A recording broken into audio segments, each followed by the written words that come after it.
Hey guys, welcome back. I'm sharing another fall nail art tutorial with you guys today, and I used all the colors from this Desert Muse collection. The first one here is my one that I'm highlighting, and this is called Sagebrush. It's so beautiful. Also from that collection, I'm using Roam With Me, Midnight Oasis, Red Rock here, and this gorgeous color called Canyon Clay. When I first saw this collection, I knew I had to do a nail art design with it, and I love it. I have a review of this collection. I'll put a link to that down below. So I have added 2 coats of sagebrush on all my nails except for my ring and middle finger, which I have Essie Licorice as the base. And then I already did one design. I'm going to show you how I did this other one. So I'm going to come in with sagebrush and do a leaf here in the corner, a cluster of leaves. This design was inspired by a beautiful design, and I'll put a tag here so you guys can see that. But I'm just doing this little cluster in the corner. And now I'm coming in with that deep blue color, and it's not showing up very well here. I'm going to show you, it does show up a little bit later, but I'm just doing these little squiggly lines up. They're all going to be different heights. The middle one's going to be the tallest, and then this one's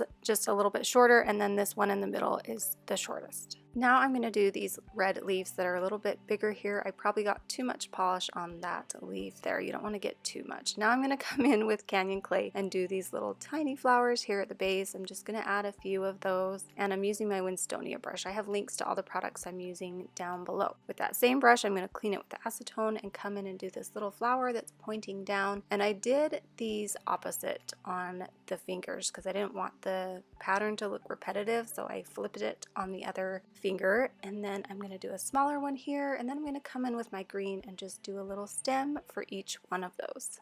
You want to make sure you have black in between each one of your designs, except for the little Canyon Clay flowers that I did at the base.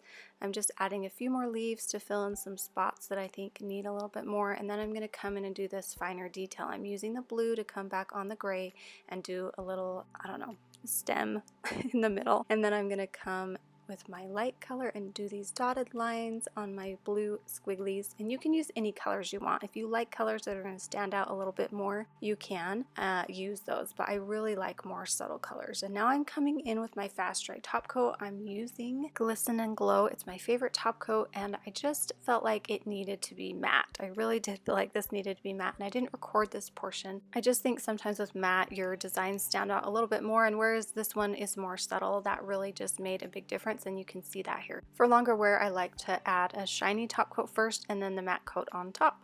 And that's the final look. I hope you guys really enjoyed this tutorial. Use the hashtag inspired by Go Polish if you try this design for yourself. I would love to see it.